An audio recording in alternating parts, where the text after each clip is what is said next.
Hello दोस्तों, मेरा नाम है धीरेंद्र और आपका स्वागत है एक बार फिर से आपके अपने चैनल पे। आज की हम इस वीडियो में डिस्कस करने वाले हैं सप्लाई के ऊपर। जीएसटी में सप्लाई का मतलब क्या है। तो इस वीडियो में हम सब डिस्कस करेंगे meaning of supply, characteristics of supply and scope of supply. ठीक है, यही आज की वीडियो का टॉपिक है। तो बस इस वीडियो को आपको ढंग से देखना है, सप्लाई का पूरा कॉन्सेप्ट आपका इस वीडियो से क्लियर हो जाएगा। ये वीडियो स्पेशली बीकॉम के लिए भी है। अगर आप खासकर बीकॉम के लिए तैयारी कर रहे हो, बीकॉम में आपका जीएसटी है या बीबीए है या फिर कोई भी आप ऐसी क्लास में हो जहाँ पर आपके लिए टॉपिक है, तो आपके लिए काफ़ी इंपॉर्टेंट वीडियो है। चलिए शुरू करते हैं। सबसे पहले लिखा हुआ है what do you mean by. ऐसा क्वेश्चन बन सकता है अगर जैसे कि हम क्वेश्चन की बात करें एग्ज़ाम में, तो what do you mean by supply under CGST act, explain it's main feature, ऐसे क्वेश्चन बन सकता है। तो सप्लाई बेसिकली क्या होता है, सप्लाई एक टैक्सेबल इवेंट होता है। पहले तो आपको ये समझना चाहिए, मतलब टैक्सेबल इवेंट। टैक्सेबल इवेंट का मतलब क्या हो गया, मतलब इसके बिना टैक्स ही नहीं लग सकता आपके ऊपर। टैक्स तभी लगेगा आपके ऊपर जब सप्लाई होगी, बिना सप्लाई के टैक्स लग ही नहीं सकता। तो एक टैक्सेबल इवेंट है सप्लाई। तो सप्लाई बेसिकली जीएसटी के अंदर गुड्स का भी हो सकता है, सर्विस का भी हो सकता है, दोनों केस में सप्लाई माना जाता है। और सबसे बड़ी बात यह है कि सिर्फ सप्लाई का मतलब ये नहीं होता कि सेल होना या मैंने किसी को गुड्स ट्रांसफ़र कर दिया दैट इज़ सप्लाई। नहीं, सप्लाई में सब कुछ आ जाएगा। अभी मैं आपको बताऊँगा क्या क्या आएगा। सब कुछ आ जाएगा जो कि इसके अंदर सप्लाई के अंदर कवर है। वो बेचना तो एक छोटा सा पार्ट है, सेल तो एक छोटा सा उसका पार्ट है, और भी चीज़ें आ सकती है इसके अंदर। और सबसे बड़ी बात है कि ये सप्लाई जीएसटी में होनी चाहिए नॉर्मली कंसिडरेशन होनी चाहिए। सबसे पहले कंसिडरेशन का मतलब कि अगर आप किसी को कुछ सामान सपोज करो बेच रहे हो, तो कुछ आपको पैसे मिलने चाहिए या फिर कुछ उसके बदले में कुछ काइंड की फॉर्म में कुछ गुड्स या सर्विस मिलनी चाहिए। जब तक कुछ रिटर्न में कुछ नहीं मिल रहा, वो फ्री माना जाता है और वो सप्लाई नहीं आएगी, वो सप्लाई नहीं गिनी जाएगी। हालांकि इसकी कुछ एक्सेप्शन है, लेकिन नॉर्मल केसेस में बात कर रहा हूँ, नॉर्मल केसेस में कंसिडरेशन होनी ज़रूरी है। ठीक है, और वो सप्लाई इन द कोर्स और फर्दरनेस ऑफ बिजनेस होनी चाहिए। मतलब कि बिजनेस से रिलेटेड होना चाहिए, मेरा वो काम होना चाहिए वो करना। सपोज करते हैं मैं यहाँ पर मैंने सपोज करो फर्नीचर का मैं काम करता हूँ, तो अब मैं फर्नीचर मैंने बेचा क्योंकि वो मेरा काम है। तो फर्नीचर का मैं बनाता हूँ और बेचता हूँ।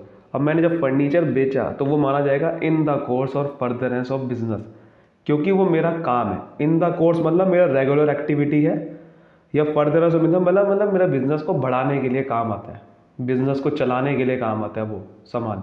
तो बिजनेस से कुछ ना कुछ रिलेटेड होना चाहिए सामान वो। अगर वो मेरा काम नहीं है करना, मेरा बिजनेस ही नहीं है वो, और मैं सप्लाई कर रहा हूँ और मुझे कुछ कंसिडरेशन मिल रही है, वो सप्लाई नहीं माना जाएगा। हालांकि इसकी भी कुछ एक्सेप्शन है, लेकिन मैं आपको जैसे बता रहा हूँ ये नॉर्मल केसेस में है। नॉर्मल केसेस में कंसिडरेशन होना ज़रूरी है और वो काम हमारा होना चाहिए बिजनेस का, तब वो सप्लाई माना जाता है। आप समझते हैं जीएसटी एक्ट में क्या है मीनिंग ऑफ सप्लाई। तो GST central GST and good service act है, CGST एक्ट में सेक्शन 7 में हमें बता रखा है सप्लाई का मतलब क्या होता है। तो सबसे पहला पॉइंट है सप्लाई का मतलब, supply means all forms of supply of goods और सर्विसेज और बोथ, गुड्स या सर्विस या दोनों की कोई भी तरीके की सप्लाई हो सकती है। सच एज सेल, यानी कि अगर कुछ आप सामान बेचती हो, सेल तो एक मैंने जैसे बताया कि सेल नॉर्मली हम सप्लाई मानते हैं, बट सेल एक छोटा सा पार्ट है। आगे देखो ट्रांसफ़र भी हो सकता है। सेल और ट्रांसफ़र में क्या फ़र्क होता है कि ट्रांसफ़र जब आप किसी का सामान करते हो तो हो सकता है कि आप टाइटल ट्रांसफ़र ना करो। ठीक है, आपने सिर्फ सामान उसको बेच दिया, अभी वो मालिक नहीं बना है उस सामान का, टाइटल ऑफ ओनरशिप ट्रांसफ़र नहीं हुई। सेल में क्या होता है कि वो मालिक बन जाएगा सामने वाला, अब उसके हाथ में पूरी रिस्पॉन्सिबिलिटी आ चुकी है।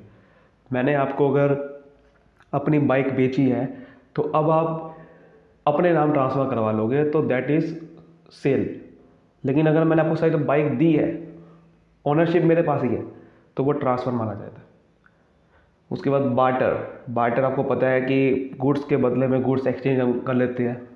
मैंने बताया ना, कंसिडरेशन जरूरी नहीं है कि मनी की फॉर्म में हो, गुड्स की फॉर्म में हो सकती है। तो बार्टर एक्सचेंज आप कर रहे हो, कुछ भी एक्सचेंज कर रहे हो, सर्विस के बदले में सर्विस एक्सचेंज कर रहे हो या गुड्स के बदले में गुड्स एक्सचेंज कर रहे हो, दैट इज़ एक्सचेंज। लाइसेंस किसी को अगर आपने दे रहे हो तो उसके बदले में जो आपको फीस मिल रही है या रॉयल्टी मिल रही है, तो वो भी आपका क्या माना जाएगा? सप्लाई। रेंट आपको रिसीव हो रहा है तो वो भी सप्लाई माना जाएगा, क्योंकि आपने कहीं ना कहीं अपनी ये सर्विस मानी जाती है। तो सर्विस के केस में देखो सप्लाई कौन कौन सी हो सकती है? लाइसेंस, रेंट, लीज़ पे किसी को दे दिया आपने तो उसके बदले में आपको जो लीज़ फीस मिल रही है, लीज़ रेंटल आपको मिल रहा है, रेंट आपको उसका मिल रहा है, तो वो भी सप्लाई आएगी। जरूरी नहीं है कि आपने सिर्फ गुड्स को सप्लाई करा, दैट इज सप्लाई। ऐसे ही कुछ डिस्पोजल कर दिया आपने सामान फ्री में, आपने किसी को कोई आपका सामान कुछ पड़ा हुआ था तो आपने वो सामान किसी को दे दिया, डिस्पोज कर दिया, अगर वो बिजनेस से रिलेटेड होगा तो वो भी सप्लाई मानी जाती है। डिस्पोजल हो गया सामान, आपने किसी को सामान या तो रद्दी में बेच दिया या तो किसी को वैसे ही दे दिया क्योंकि वो किसी काम का नहीं हो रहा था, दैट इज़ ऑल्सो सप्लाई। तो ये चीज़ लिखी हुई है कि कंसिडरेशन होनी चाहिए नॉर्मल केसेस में और इन द कोर्स और फर्दरनेस ऑफ बिजनेस होना ज़रूरी है। उसके बाद सिर्फ यहाँ तक सप्लाई नहीं आएगी। दूसरा है import of service for a consideration whether और not in the course of furtherance of business. जैसे मैंने आपको बताया था कि कुछ एक्सेप्शन है, तो ये एक्सेप्शन देखो क्या है, in the course of furtherance of business के एक्सेप्शन है ये कि इम्पोर्ट अगर आपने किसी सर्विस का कर लिया, सपोज करो आपको मैनेजमेंट कंसल्टेंसी चाहिए, आपने किसी यूएसए के एक एक्सपर्ट से आपने मैनेजमेंट कंसल्टेंसी इंपोर्ट कर ली इंडिया में और वो कंसिडरेशन है उसके अंदर। अब वो भले ही आपके बिजनेस रिलेटेड है या नहीं है, आपको जीएसटी देना पड़ेगा। जीएसटी किसके ऊपर लगेगा? यहाँ पर जीएसटी लगेगा इसके ऊपर जो सर्विस लेगा। नॉर्मल केसेस में जीएसटी लगेगा किसके ऊपर? जो सप्लायर करता है उस पर लगता है जीएसटी। लेकिन इंपोर्ट जब आप कोई कर रहे हो, इंपोर्ट सामान कर रहे हो, तो वहाँ पर जो सामान को रिसीव करेगा उसको जीएसटी देना पड़ेगा, क्योंकि हम सप्लायर को नहीं पकड़ सकते, वो तो बाहर है इंडिया के। हम सप्लायर को कैसे पकड़ लेंगे? वो तो इंडिया के बाहर है, वो थोड़ी जीएसटी देगा हमें। तो जीएसटी तो जीएसटी तो हम गवर्नमेंट हमसे लेगी ना। अब हम रिसीव कर रहे हैं इस केस में, तो भाई हमें देना पड़ेगा। तो इंपोर्ट करते हुए सर्विस का आप कर रहे हो तो ये भी है। एक्टिविटी स्पेसिफाइड शेड्यूल 1 में कुछ ऐसी एक्टिविटी बता रखी है जो आपको पता चलेगा कि वहाँ पर कंसिडरेशन चाहे ना भी हो ना, तब भी वो मानी जाती सप्लाई। और ये देखो ये लिखा हुआ है विदाउट कंसिडरेशन में सप्लाई मानी जाएगी। या फिर कोई शेड्यूल 2 में बता रखी है ऐसी एक्टिविटी जो कि यहाँ पर अभी यहाँ पर नहीं है इन्वॉल्व, यहाँ पर नहीं लिखी हुई है, वो भी सप्लाई मानी जाती है। और शेड्यूल 3 भी होता है जहाँ पर ऐसी एक्टिविटी होती है जहाँ पर वो सप्लाई मानी नहीं जाती, ठीक है, ऐसे गुड्स और सर्विस होते हैं। तो उसको भी हम बाद में डिस्कस करेंगे, लेकिन आज की वीडियो में नहीं। और ये लिखा हुआ है वही चीज़ लिखी हुई है। तो सेक्शन 7 में आपको समझ में आ गया होगा कि कैरेक्टरिस्टिक्स आप समझ लेते हैं। बड़ा सिंपल सा कैरेक्टरिस्टिक है। पहला है कि द ट्रांजेक्शन और activity should involve supply of goods और सर्विस और बोथ, कि जो ट्रांजेक्शन हम करेंगे उसमें सप्लाई होनी चाहिए गुड्स की या सर्विस की या दोनों की भी हो सकती है। और वो गुड्स कौन से होने चाहिए? जो जीएसटी में डिफाइन कर रखे हैं। गुड्स की डेफिनेशन पूरी की पूरी ऐसी होनी चाहिए जिसमें है, ठीक है। If any transaction is not concern with goods और service then such transaction shall not be called supply, ठीक है। अगर वो गुड्स के डेफिनेशन में नहीं आ रहा कोई, तो वो सप्लाई नहीं मानी जाएगी। जैसे कि आपको पता है अल्कोहलिक वाला कोई प्रोडक्ट है, अब वो उस पर जीएसटी नहीं लगता तो वो सप्लाई भी नहीं माना जाएगा फिर, है ना। कोई ऐसा सिक्योरिटीज़ है, सिक्योरिटीज़ गुड्स की डेफिनेशन में नहीं आता तो वो भी सप्लाई नहीं माना जाएगा, ठीक है। उस पर अगर आप सिक्योरिटीज़ अगर बेच रहे हो तो वहाँ पर जीएसटी नहीं लगेगा।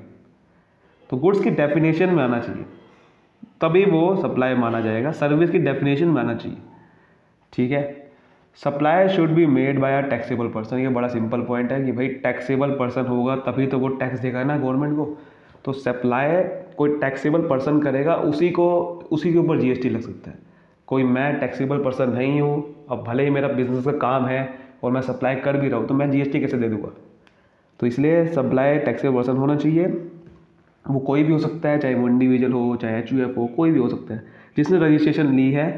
रजिस्ट्रेशन लेने का प्रोसेस के दौरान जैसे कि उसकी टर्नओवर एक्सीड कर दी गई है तो उसको जीएसटी में ले लिया जाएगा। ठीक है, जैसे कि अगर उसके एग्रीगेट टर्नओवर एक्सीड अगर नहीं करी है तो वो जीएसटी में फिर वो सब टैक्सेबल पर्सन नहीं माना जाएगा, लेकिन अगर एक्सीड कर गई है तो उसको मान लिया जाएगा कि भाई वो सप्लाई उन्हें करी है। ठीक है, अच्छा एक और पॉइंट आ सकता है कि भाई अगर उसने उसके टर्नओवर एक्सीड कर चुकी है, अब उन्हें जीएसटी रजिस्ट्रेशन नहीं लिया, तब भी उसकी सप्लाई मानी जाएगी क्योंकि वो टैक्सेबल पर्सन है, उसको डीम्ड वाला मान लिया जाएगा कि वो डीम्ड टैक्सेबल पर्सन हो चुका है। वो उन्हें अगर रजिस्ट्रेशन नहीं ली तो कभी ना कभी तो उसे लेनी पड़ेगी ना। और वैसे भी अगर पकड़ लिया गवर्नमेंट ने कि ये तो इसके तो रजिस्ट्रेशन बनती थी, तो ये इसको सप्लाई मान ली जाएगी उसकी। Normally the supply should be made for consider, देखो नॉर्मली लिखा हुआ नॉर्मली। शेड्यूल 2 में ऐसी आपको मिलेगी सप्लाई जहाँ पर वो कंसिडरेशन ना भी हो ना, वो भी सप्लाई मानी जाती है, लेकिन नॉर्मली वो कंसिडरेशन होनी चाहिए। वो कंसिडरेशन काइंड की फॉर्म में हो सकती है या फिर मनी की फॉर्म में हो सकती है, जिसकी मर्जी। For example person giving his old car to a charitable institution without a consideration, तो ओल्ड कार को हम सप्लाई नहीं मानेंगे क्योंकि वो सब कंसिडरेशन के बिना नहीं है। और साथ ही साथ ये भी देखना पड़ेगा कि वो जो कार है उसका बिजनेस का काम है बनाना, या उसका काम था ये वाला कि कार को बेचना। अगर नहीं था तो भी वो सप्लाई नहीं मानी जाएगी। कंसिडरेशन भी होनी चाहिए, इन the course of further business भी होना चाहिए। Supply should be made in the course of further business, वही लिखा हुआ ना कि supply in the course of further of business होना चाहिए। जैसे कि बिजनेस कोई भी हो सकता है, ट्रेड, कॉमर्स, मैन्युफैक्चर हो सकता है, आप प्रोफेशन में हो, किसी से रिलेटेड हो, आपके बिजनेस की वो रेगुलर एक्टिविटी का पार्ट होना चाहिए। अगर वो नहीं है तो वो सप्लाई नहीं माने जा सकते।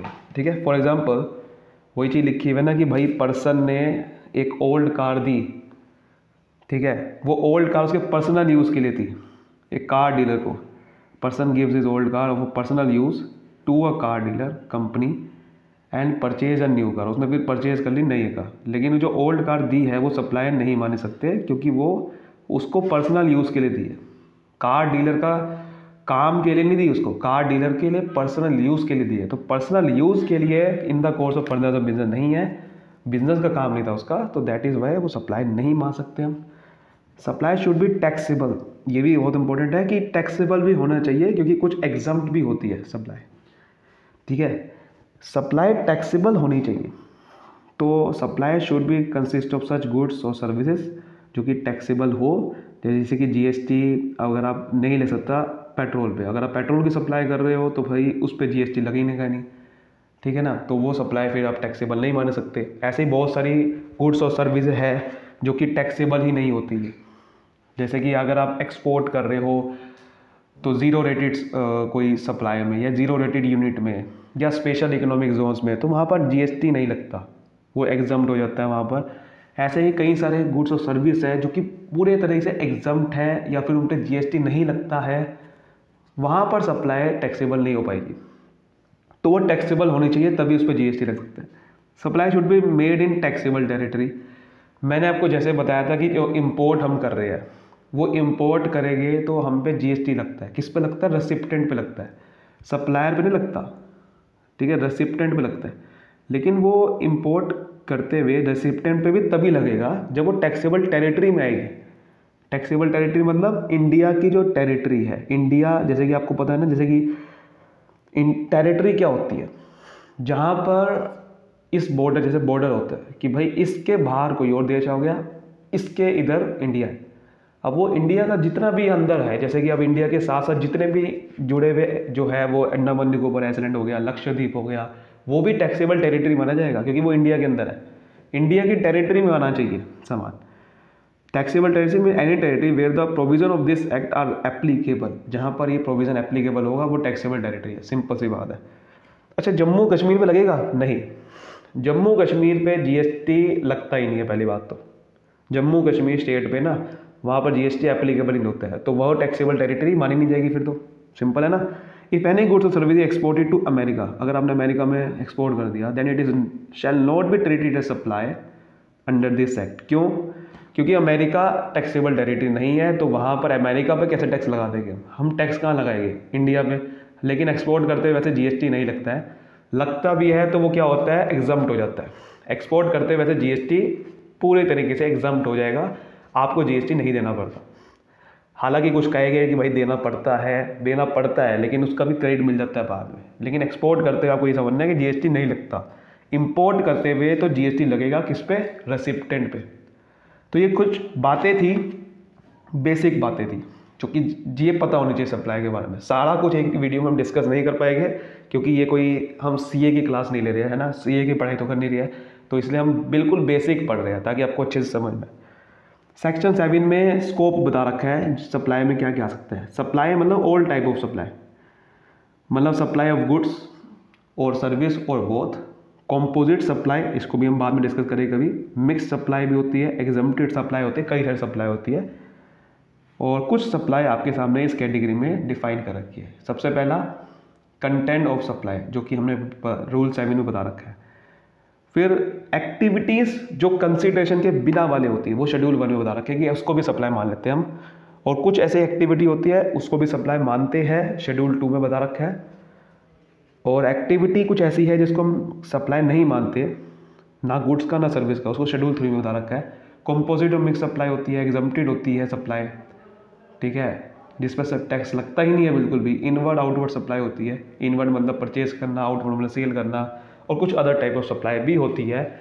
ये सारे के सारे स्कोप है इसका, ठीक है। तो अगर आप चाहते हो और वीडियोस इसकी, तो आप जरूर मुझे कमेंट करना, मैं आपके लिए वीडियो जरूर बनाऊंगा। तब तक मिलते हैं अगली वीडियो में, तब तक bye bye, thank you so much.